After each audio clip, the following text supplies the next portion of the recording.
In this video, I really want to talk about a technique that is very good in ponds, but super neglected when it comes to fishing in ponds. And mostly it's because a lot of pond anglers, I feel like maybe have a little bit of resentment towards this technique because of what it really means. But it is without a doubt one of the best techniques in bass fishing. And today I'm going to talk about how to use it when pond fishing. And something that when we get here into colder water, like we're almost into October, around here the water temps really start to drop in October, and into October, November, December, all throughout the fall, this technique really only gets better. So in this video, I want to talk all about this pond fishing technique that you must try this year. Now, before we get into it, this video is brought to you by Fin Fishing Apparel. And right now for the month of September, so just a few more days, I am running a sale, a package deal over on the website. You can actually get a USA made sun shirt like the one that I see here. I have 10 different colors of these, and a duck hat, which is a waterproof, highly durable, lightweight hat, and it's a package deal for 64 bucks. So it's almost 30% off your overall retail price. It's one of the better deals that I've done all year, and right now is a great time to buy. So I'm gonna leave some links down below in the description for Fin Fishing. I truly appreciate all of you who have purchased from Fin Fishing in the past. It means a lot. All right. Let's talk about this technique. Now, the technique that I'm going to be referring to, it's something that I've talked about in the past. It is a finesse technique, and I'm going to talk about how to use it a lot in ponds in this video, and that is the jig head minnow. That's right, the old jig head minnow. This is definitely not a new technique by any means, but it is one that you guys have heard a lot about when it comes to using it with forward-facing sonar. The truth about this technique is it is just something that is so simple and it gets a ton of bites. The one thing that we've learned about this technique is that it's really one of the best baits you can throw, where you can fish it in all different types of water columns, and the bass just respond to it very well, especially when you are fishing kind of lightly stained to clear water. In a lot of ponds that I have fished in the past, they have some sort of vegetation in them, and a lot of times they are kind of lightly stained to clear. And this technique, like I said, it becomes your best friend as that water temperature starts to cool. Now, I actually did a video about this over on BassFishingHQ just last year, and I actually went to a pond that I fished a lot in the past, but I went there when the water temp was 40 degrees. Like, I actually took a thermometer, measured the water temp, and it was 40 degrees. And that was just the surface temp. So I gotta believe that that pond was very, very cold, and I was able to catch a few bass that day. And the only thing, I brought 4 different baits with me. Really the only thing that I could catch bass on that day was a jig head minnow. And again, I'm bank fishing. I'm not using forward-facing sonar. It's just a very good natural presentation that can catch a lot of fish. And again, this is a technique that a lot of bank anglers are just not picking up as of right now. And it is just so good. So really I want to talk in this video about how to use it because it's a little bit different, obviously, when using it from the bank. So really, for most of you guys know actually how to work the bait, and I'm going to talk shortly about a few things when it comes to working the bait. One of the biggest things that you should know, usually when you watch someone use this technique, a jig head minnow, they cast it out, they let their bait get down, and if they're using forward-facing sonar, targeting suspended fish or fish that are on the bottom, you will see them work this just above their head. You will see the bass come up and get that bait. Now, you got to imagine that the exact same thing is taking place in a pond. So a lot of times when I am working this bait in a pond, I'm doing it the exact same way. I'm just slowly pumping kind of my rod, just like this. Now, something that you should know is that the later into fall or even into winter that you get, the less action I want to put on my bait. In the early fall, I could kind of get away with actually pumping it fairly hard. As you get into really cold water, it's just the slightest little pump. I just want enough to make the tail of this bait just kind of go up and down in the water column and to let that bait kind of roll side to side. So that's all that I'm really doing. Now, the biggest thing in a pond that is different from a lake, especially one when you're fishing a lake with forward-facing sonars, you don't know in the water column where it is.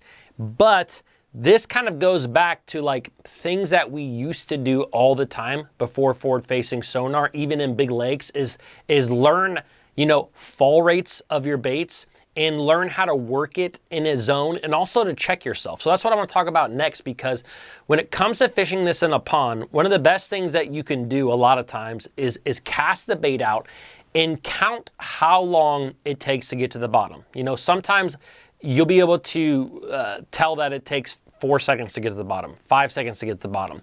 And it may not tell you exactly how deep the pond is, but it lets you know how long it takes for that bait to get to the bottom. Now, what I like to do a lot of times, work it in the middle of the water column. So if I make a cast and it takes 5 seconds to get to the bottom of that pond with my bait, the next cast that I do, I'm gonna send that thing out there, I'm gonna let it fall for 2 seconds, and then I'm gonna start my retrieve.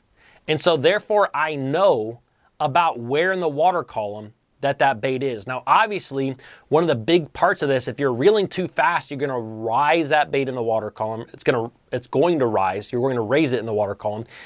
If you're working it too slow, reeling it too slow, it is going to go closer to the bottom. Now, those two things might necessarily not be a bad thing, but the only way that you know to do this is to check yourself. So every now and then when you're working this bait in the water column, say we're making that exact same cast we talked about. That first cast, it took 5 seconds to get to the bottom. The second cast to the same spot, as soon as it gets 2 seconds down, I start my retrieve. And I like to work it about in the middle of the water column, and I think it's gonna take a half a second there for me to click my bail over and to start the retrieve. So that's why I say pause at 2 seconds. As I'm making my retrieve, if I'm about a third of the way through the retrieve, what I'm going to do is I'm going to just kill the bait. Absolutely kill the bait, let it fall on a slack line. Now, if that bait falls for 2-3 seconds, you know that you are basically reeling that at the exact pace that you need to keep it right there in the middle of the water column.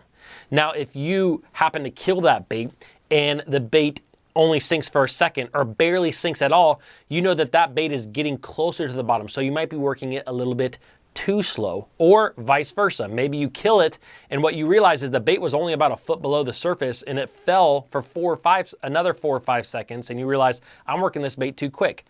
That is one of the best things that you can do. Look, before forward-facing sonar, I did this all the time in lakes, especially when I was fishing baits like a spy bait, because one of the best ways to catch fish on a spy bait is to do what they do, or do what they call tracing the bottom, where you get that bait out right on the bottom and then you start retrieve, and you want to keep it about a foot or two below the bottom. Now, before all forward-facing sonar, you just had to check yourself. Every now and then, I would kill that bait. I would see how long it took that bait to get the bottom.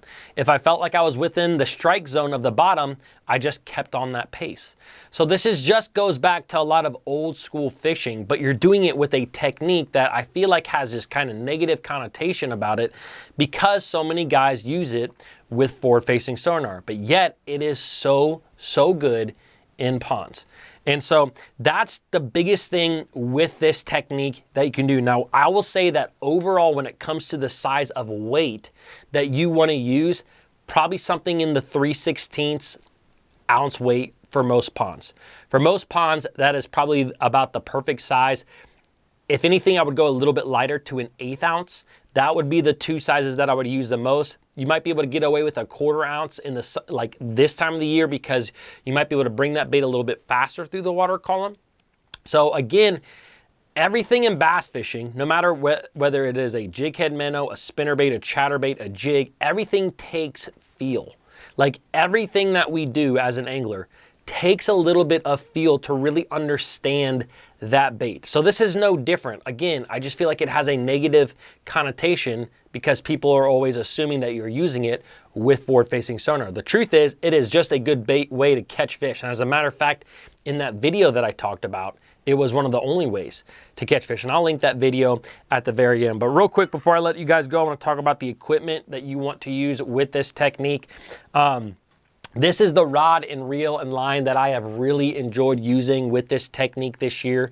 The big thing with this rod is you don't want to get above about a 1/4 ounce in weight because this is a medium light rod. I've tried to use this with like 3/8 ounce size jig heads, and it's just too light for that size of jig head. Now, if you are pond fishing and you're using a 3/16, an eighth, a quarter at the most, this is the perfect rod for you. This is the ARC, and it's actually the Desperation rod, which is in the, I'm trying to think of the name of it, the West Logan's rod. I love this rod. And again, you guys, you can get 10% off any ARC rod and reel by using the coupon code BFHQ on their website. And then the reel, this is the only reel that I use in bass fishing. It is the ARC 3000. GS, what is it called? The GS5. The GS5 3000. The 3000 series to me is the perfect size for bass fishing. I love that thing. Again, you can get 10% off. But I like 10-pound braid to a 12-pound fluorocarbon leader. And I do think that the fluorocarbon leader is important. You will see at times guys use really tiny leaders with this, and you will see guys use really big leaders. I use kind of my typical finesse leader, which is about 10 to 12 foot, and I will cut it down. Like if I hook into a couple fish and they've scuffed up the line, I will continue to cut it down until it gets about 2 foot. And then that's when I usually change my leader out. So you can fish multiple times out there on the water without having to change your leader. But that is, to me, the best setup for this technique. It is a really good technique. And like I said, I did a full video on it over here. Now in this video, I was using a little bit different rod, which is also a really good rod to use with this technique. But that's just before I got this other rod, which I like just a little bit more. But anyways, I will leave that video linked right up here. Also, don't forget to check out the fin fishing gear linked right here. See you guys in the next one.